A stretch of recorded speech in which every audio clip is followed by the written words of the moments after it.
ад самага сэрца Еўропы. Еўрарадыё. Ну, я думаю, хвілін 25. Вітаю всіх слухачоў Еўрарадыё. Гэта сумесны стрым Еўрарадыё і Е-прамовы. У студыі Зміцер Лукашук. І я нагадаю, што наш стрым можна не толькі слухаць, але і глядзець праз аккаунты Еўрарадыё ў сацыяльных сетках Facebook, Аднакласнікі, ВКонтакце, на канале YouTube. Мае сённяшнія госці — старшыня Аб'яднанай грамадзянскай партыі Анатоль Лябедзька і сустаршыня аргкамітэта па стварэнні партыі Беларуская хрысціянская дэмакратыя Віталь Рымашэўскі.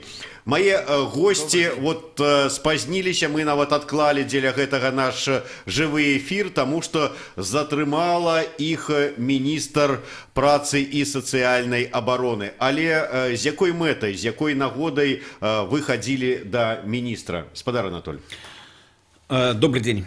Ходили для того, каб абмяркоўваць праблемы, якія, на наш погляд, з'яўляюцца вельмі актуальнымі. І ў першую чаргу гэта дэкрэт нумар 3 ці тое, што засталося ад яго на сённяшні дзень. Гэта ўсё ж такі датычыць сотен тысяч грамадзян Беларусі, а гэта нашыя грамадзяне, нашыя выбаршчыкі, і нам было вельмі важна зразумець, ці ёсць палітычная воля ва ўлады гэта рэалізоўваць, а значыць, на наш погляд, правакаваць новыя пратэсты, ці ўсё ж такі тут можа быць нейкі кампраміс. Гэта один пункт. Другі пункт, скажа, відаць, Віталь. Спадар Віталь. Ну, другі пункт – гэта рэформа пенсійнай сістэмы.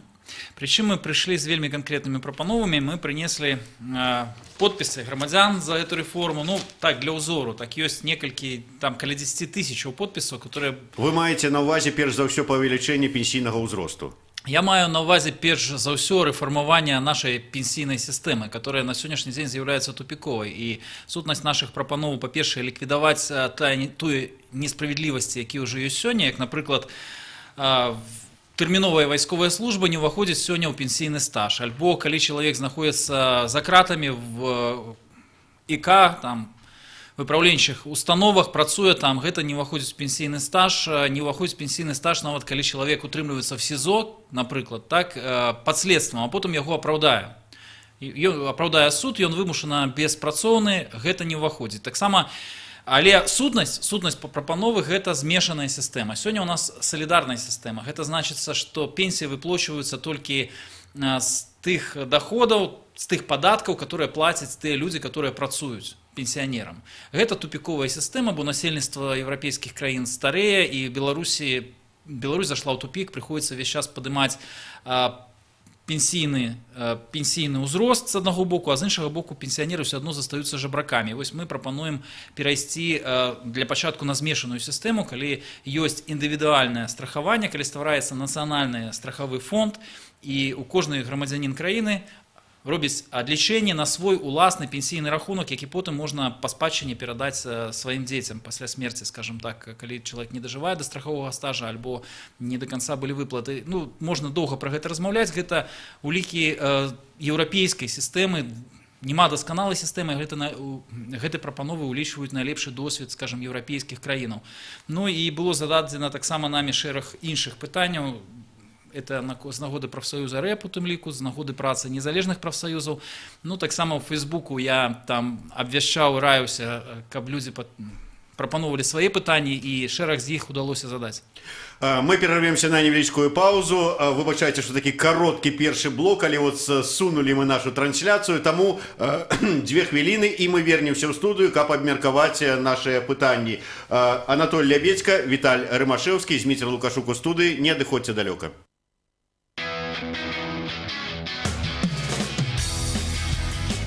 Еўрарадыё. Мы першае рок-радыё Беларусі. Самыя свежыя навіны і аналітыка, музыка і крытыка. Мы незалежная крыніца інфармацыі ў тваім рэальным жыцці і ў інтэрнэт-прасторы. 24 гадзіны на суткі нас можна знайсці на старонцы еўрарадыё.фм. Лаві нас на спадарожніку Астра 4А, 4,8 градусаў на ўсход. Еўрарадыё. Час ведаць, што адбываецца. Еўрапейскае радыё для Беларусі. Добрый день. При микрофоне Лиза Кучаравая. Запрашаю на короткі інфармацыйны выпуск навінаў. Александр Лукашенко упэўнены, што яго патрабаванні пра забеспячэнне занятасці, рост заробкаў і кантроль за коштамі – гэта не папулізм. Пра гэта кіраўнік дзяржавы заявіў сёння на сустрэчы са старшынёй Федэрацыі прафсаюзаў Михаилом Ордам. Гаворачы пра занятасць, Лукашенко заявіў, што калі не стварыць працоўныя месцы для людзей, то з'явіцца хваля злачыннасці. Чалавек працуючы рэдка становіцца злачынцам, лічыць беларускі кіраўнік. Беларусь перадала гуманітарную дапамогу Украіне. Адпаведнае рашэнне, прынятае пастановай Саўміна. Агульная сума дапамогі складзе больш за 160 тысяч беларускіх рублёў. У гэтую гуманітарную дапамогу увойдуць наступныя тавары: кансервы мясныя, алей рапсавы рафінаваны, цукар белы крышталічны, дрожжы, крупы грачаныя, мука пшанічная, макаронныя вырабы, камплекты вучнёўскай мэблі, шафы для дакументаў і халадзільнікі. Дастаўкай гуманітарнай дапамогі зоймуцца міністэрствы па надзвычайных сітуацыях пры дапамозе Міністэрства замежных спраў нашай краіны. З 2 траўня па 1 чэрвеня праходзіць рэгістрацыя абітурыентаў для ўдзелу ў цэнтралізаваным тэставанні. Пры рэгістрацыі абітурыент або яго законны прадстаўнік мусіць прад'явіць дакумент, які сведчыць асобу, падаць заяву, аплаціць прыём і афармленне дакументаў ды атрымаць пропуск. Сёлета ЦТ пачнецца 12 чэрвеня з іспыту па беларускай мове. І колькі словаў дадам пра надвор'е. У чацвер 3 траўня ў асобных раёнах краіны пройдуць кароткачасовыя навальнічныя дажджы. Тэмпература паветра ўначы складзе ад 7 до 13 градусаў вышэй за нуль. У дзённыя гадзіны сіноптыкі прагназуюць ад 22 до 28 са знакам плюс. Заставайцеся на хвалях Еўрарадыё.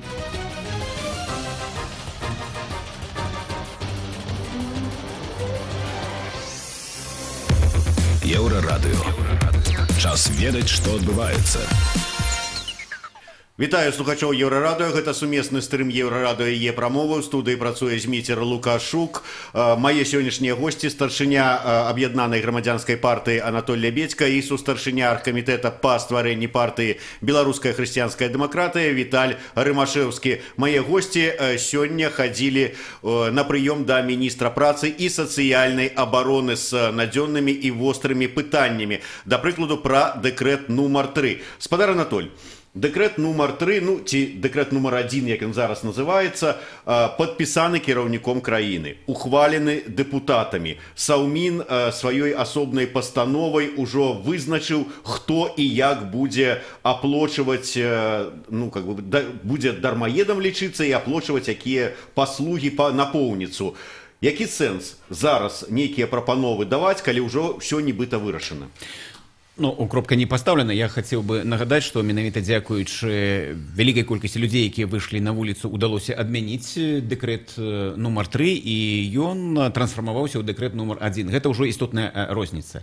І мы пачалі нашу сустрэчу з таго, што я сказаў, што мы розныя. Мы па-рознаму ацэньваем сітуацыю. Мы выходзілі на вуліцы супраць таго, што вы распрацоўвалі, але тым не менш, давайце дыскутаваць, давайце размаўляць, што будзе праз год. Вось з 19 года асноўныя моманты пастановы Рады міністраў будуць задзейнічаны, будуць рэалізованы. Я говорю, якая эфектыўнасць? Вы пралічвалі, колькі вы сродкаў гэта укладаеце для таго, каб стварыць базу даных, каб сустрэцца з кожным гэтым так званым дармаедам? Якая будзе эфектыўнасць? Раз. І другое. Александр Лукашенко даваў нейкі час назад такой загад, каб працаўладкавалі ўсіх каханак міністраў. Я говорю, вот это был вам загад. Это было Міністэрства сацыяльнай працы. Вы як з гэтым справіліся? Колькі? Я задаў это пытанне. Яна сказала, што гэта было не пры яе міністэрстве. Яна такога задачы не атрымоўвала. А разам з тым, што датычыць прагнозаў, перспектывы, эфектыўнасці, тут яснага, зразумела адказу я не атрымаў, і мае калегі таксама не атрымалі. Я думаю, што якраз наши аргументы, якія мы прыводзілі, і юрыдычныя, прававыя, і міжнародную практыку, яны разумеюць, але проста ёсць палітычная воля зверху ад тых, хто сядзіць над імі, то яны проста выконваюць і ведаюць, што гэта ўсё роўна марна і можа прывесці толькі да новага нейкай напружанасці, тое, што людзі пойдуць на вуліцу. Дарэчы, мы не скрывалі тады, што мы таксама будзем з людзьмі. Спадар Анатоль, не магу не стрымацца, тут паўжартаўлівы, відаць, такі каментар, ці што, кажуць, мінулы раз, када спадар Анатоль да вас прыходзіў, ён расказваў пра тое, што збіраецца сысці з пасады старшыні аб'яднанай грамадзянскай партыі, маўляў, так зараз ён пайшоў да міністра, каб свае уласныя нейкія інтарэсы забяспечыць, пенсію сабе нейкую выбіць можа. Ну так, мы думалі, канешне, і пра вас, пра аўтара гэтага, хто задаў пытанне. Мы говорили про адресную падтрымку. Я тут пагаджаюся з міністрам Касцейча, якая говорит, што лепш даваць людзям грошы, так, чым размазваць гэта. Я прывёў якраз ёй прыклад, што ў нас 10% найбольш заможных людзей атрымоўваюць датацыі ад дзяржавы больш, чым 10% самых бедных людзей. І яна сказала, так у нас ёсць адресная падтрымка. Я говорю, адресная падтрымка это ў чым? Што ў Весніцы ці ў Дразнах чыноўнік атрымоўвае кавалак зямлі коштам $500 000. Гэта што такое? Гэта адресная дапамога, таму што так заробак яго можа і 2000, але вот 500 000 як бабахне вам адразу на рахунак, ну умоўны рахунак, то гэта якраз адресная падтрымка, з якой трэба змагацца. І мы дамовіліся, што мы перададзім у міністэрства законапраект аб адреснай дапамозе. І гэта вельмі важна, я думаю, для ўсіх і для мяне, і для тых, хто задаў гэтае пытанне. Таксама, як і другі законапраект аб роўных магчымасцях для мужчын і жанчын. І тут сама міністр выказала зацікаўленасць, калі ёсць такі законапраект, яна гаворыць, я б з задавальненнем паглядзела. Перададзім, паглядзім, што з гэта атрымаецца. Спадар Віталь, калі вы ўжо ўзялі на сябе ў нашай размове такую тэму пенсійнай рэформы, то да вас... Малады пенсіянер. Да, ну, трэба думаць загадзя, наперад, на будучае. Тое ж самае пытанне, якое я задаў спадару Анатолю. Пенсійная рэформа, якая вот у нас, ну, как бы, ёсць нейкі план, зацверджаны, ўжо вырашана, як будзе падвялічвацца пенсійны ўзрост. Як вы лічыце, вот што вы пачулі ад міністра? Ці згодныя яны прыслухацца да вашых прапаноў, меркаванняў? Ну, ведаеце, склалася ўражанне ад сустрэчы з міністрам такое, ну, двоякае. Прыемны чалавек, з которым прыемна паразмаўляць, але гэта больш, склалася ўражанне, што гэта больш палітык, чым выканаўца, чым вось працаўнік. Таму што ні на адно пытанне не было дадзена канкрэтнага адказу. З аднаго боку, яна нібыта так і пагадзілася з тым, што пенсійная сістэма мусіць рэфармавацца, таму што накапляльная рэфармавацца з улікам змешанай, прынамсі, хаця б набыць не толькі салідарнай, як у нас зараз ёсць, але з іншага боку не назвала ніводнага крока, які збіраецца зрабіць міністэрства працы. Хутчэй спаслалася на тое, што ну, дык у нас уже ёсць там банкі, которые прапануюць, ну, камерцыйныя там страхавыя кампаніі, которые прапануюць індывідуальнае вось страхаванне дзеля людзей, которые працуюць. Мне склалася ўражанне, што міністэрства не будзе, і гэты міністр, на жаль, не будзе ініцыятарам таких реформ, которые сегодня необходны. Я хочу нагадать, что вот, ну, 1,5 года тому белорусские христианские демократы, вот мы с Ольгой Ковальковой ходили на прием у Министерства працы, социальной обороны, еще когда была минулый министр, и она уцекла с приема, покинула своего наместника, фактически с нами не сустрелась, и там была абсолютно реакция такая, железобетонная стенка. Когда сказали, что ну, мы повышаем пенсийный узрост, это охопить на 10-15 год, а после нас хоть потоп. Мы выйдем сами на пенсию, как министры, и там то, что уже будет робиться после нас не цікавить. Вот сегодня не было таких формулёвок, министр была открытая, пагаджалася часткова з тым, что ну так, напэўна, павінна быць сістэма змешаная, тым не менш, ніводнага конкретнага адказу дадзена не было. Напрыклад, мы задали им пытанне, трэба, каб пособие по беспрацоўю было як мінімум такое ж, як мінімальны пражытковы мінімум. Яна сказала, а дзе ўзяць грошы? Ну прабачце, гэта ўжо пытанне да Міністэрства эканомікі. Пытанне ў тым, ці ставіць Міністэрства працы ў павестку дня, вось пытанне, тым больш, это Міністэрства працы і сацыяльнай абароны. Ці ставіць яно ў павестку дня дзяржавы, пытанне сацыяльнай абароненасці людзей, пытанне справядлівасці, у тым ліку па сацыяльных пасобіях, па дапамозе сацыяльнай, ну і справядлівых умоў для працы. Тое ж самае па прафсаюзам незалежным. Яна сышла па сутнасці ад адказу, паслаўшыся на тое, што, маўляў, ну вот, это асноўны наш прафсаюз, па сутнасці дзяржаўны, ён з'яўляецца недзяржаўнай арганізацыяй, ну і нібыта ў нас усё добра. Паглядзім, мы аформілі гэтыя прапановы ў якасці афіцыйнага звароту, і мы паглядзім, які будуць адказы па сутнасці прапанаваных намі зменаў, тым больш што некаторыя яны тычацца, умоўна кажучы, не зусім там нават і рэформы канцэптуальныя, але вось проста элементарных норм справядлівасці, як то ўнясенне ў пенсійны стаж, як я ўжо казаў, тэрміновай службы, альбо напрыклад, калі чалавек даглядае інваліда, ён жабрацкую нейкія падачкі ад дзяржавы атрымлівае, а гэта не ўваходзіць у пенсійны стаж для гэтага чалавека. І безліч такіх, шэраг такіх пытанняў было зададзена і пакладзена на паперу як афіцыйны зварот. Будзем чакаць адказу, паглядзім, і як Міністэрства працы на гэта зрэагуе. Таму што будзем меркаваць па справам, не па словам. Спадар Анатолий, вы сказали, что есть у вас, у партии, два законопроекта, якія вы прапануеце. Вы прапануеце наўпрост у Міністэрства працы і сацыяльнай абароны ці праз дэпутата ад аб'яднанай грамадзянскай партыі, праз парламент будете это пускать? Калі быць прагматычным, то, конечно, найбольш эфектыўна, калі тебе падтрымае профільнае міністэрства. Мы пра гэта гаварылі, сустракаліся з міністрам абароны і спрабавалі таксама гаварыць пра нейкую супольную працу, каб унесці змены ў закон аб вайсковай службе. І часткова вырашаць тое, што мы называем праблемай дзедаўшчыны. Тое самае і тут. Калі міністэрства ўзялося, напрыклад, за гэтыя законапраекты і падтрымала гэтую ініцыятыву, то верагоднасць прыняцця 99%. Калі гэта праз нейкіх асобных дэпутатаў, то тут, на вялікі жаль, 1%. Вось у чым розніца. Але ў любым выпадку я яшчэ раз хочу падкрэсліць, чаму важкія такія сустрэчы. Все ж такі міністры, яны жывуць у сваім свеце. Я думаю, што не прыходзіць там начальнік аддзела ці ўпраўлення і не гаворыць тое, што мы гаворым.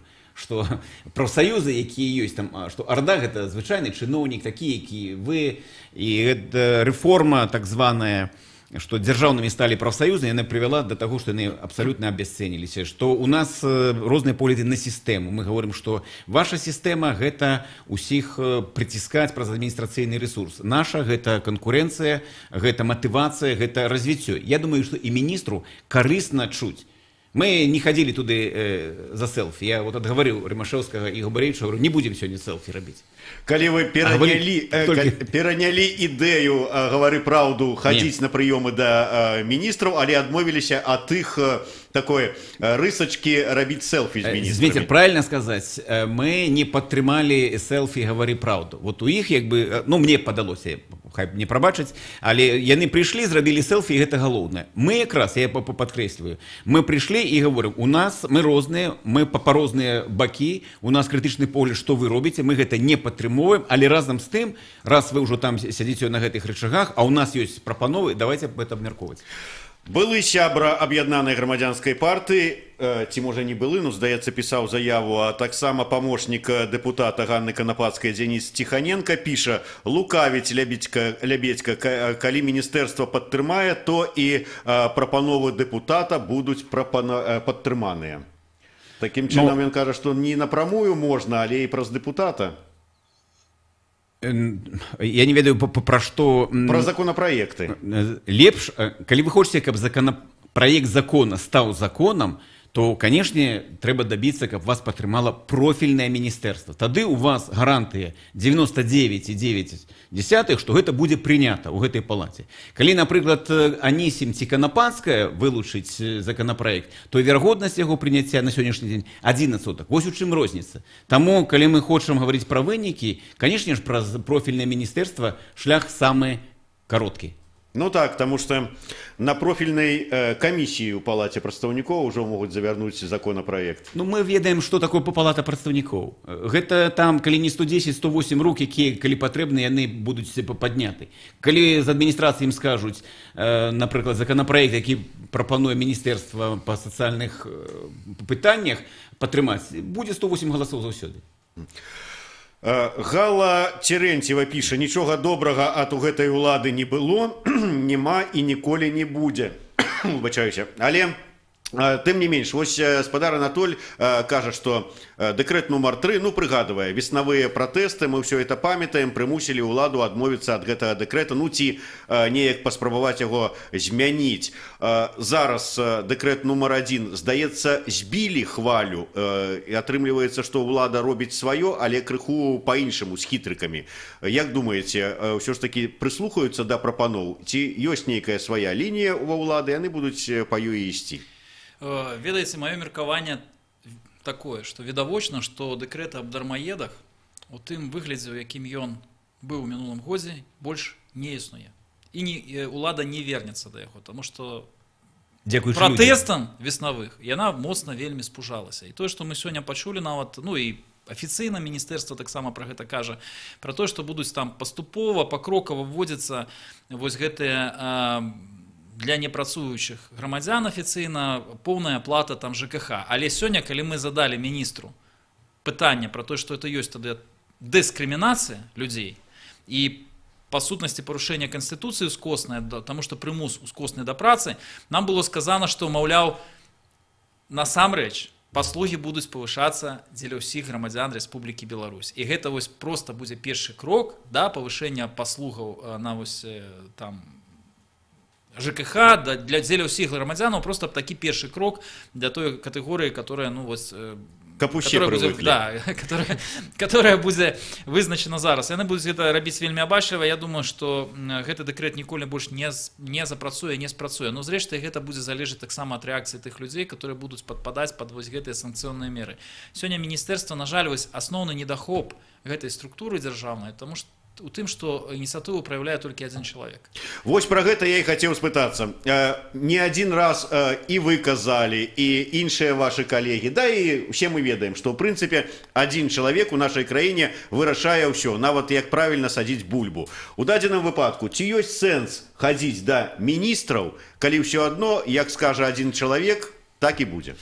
Ну, ведаеце, тут я магу сказаць пра тое, што ўлада гэта ўсё ж такі ілюзія. І інтарэсы там гэтага аднаго чалавека, пра якога мы кажам, інтарэсы мясцовых чыноўнікаў, яны часта не супадаюць, яны крадуць больш, чым ён ім дазваляе, потым ён іх садзіць у вязніцу і так далей. Ідзе вот, ну, розныя, вельмі складаны механізм гэтай улады. Тым больш, што на некаторых міністэрствах ёсць, я перакананы, і сумленныя неблагія людзі, которые сядзяць, ну, займаюць сваю пасаду па месцу. Вот, скажем так, напрыклад, мы сустракаліся там 3 тыдні таму з міністрам аховы прыроды Беларусі, і там апроч такіх канцэптуальных тэмаў былі вельмі канкрэтныя, там экалагічная катастрофа ў горадзе Заслаўе з звалкай, там з іншымі рэчамі. Я магу сказаць, што міністэрства досыць хутка зрэагавала, паглядзім, як будзе па выніку, але праз 2 тыдні выехала на месцы камісіі, там супольна з выканкамам, і мне ператэлефанавалі.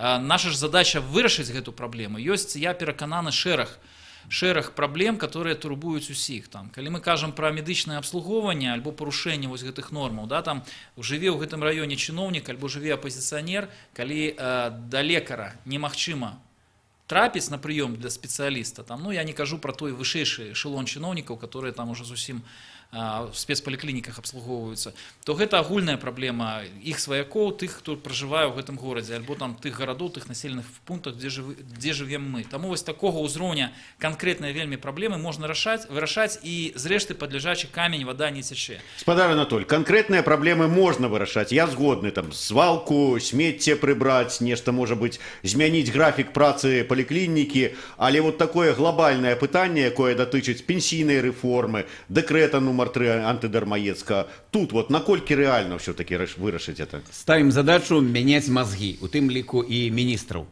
І гэта вельмі важна. Важна, каб яны нас чулі. Мы ж не прыходзім просто сказаць, што нешта дрэнна. Глядзіце, па, напрыклад, комплексу праблем, звязаным з дэкрэтам номер 3, мы прынеслі правацэнтрыйскую альтэрнатыву. Прапрацавана. Больш за 70 пунктаў. Мы говорим, трэба рабіць гэта. Трэба мяняць сістэму. Калі яны прышлюць сваіх чыноўнікаў на нашы круглыя сталы, трэба і з імі размаўляць. Ну, іншых людзей няма. Альбо нейкая рэвалюцыя ў краіне, альбо калі мы говорим пра эвалюцыю, то трэба мяняць мазгі гэтых людзей. Гэта мы займаемся зараз. У меня есть еще один становчий прыклад. Я не ведаю, вот у нас была встреча с былым вице-премьером Семашко пару год тому. Не ведаю, ці была уже заснавана тогда организация «Говори правду», которая паўсюль кажа, что она пеша. Но тым не менш, мы пришли с конкретными прапановамі по антыалкагольнаму законодаўстве. И тут же яны были патрыманы просто на месцы, потому что были грамотные юридичные обґрунтаванні, и со своей визой он разослал іншыя министерства. И часово там, были приняты некоторые меры, которые, на жаль, пасля алкагольное лобби удалось там откатить назад. Тому министры таксама люди, размаўляць трэба, супрацоўнічаць. Дзякуй вялікі, Віталій Рымашэўскі, Анатоль Лебедька, Зміцер Лукашук з Еўрарада і Е-прамова. Слухайте, мы яшчэ працягнем наш эфир. Еўрапейскае радыё для Беларусі.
Ну, я думаю, хвилину. Вітаю всіх.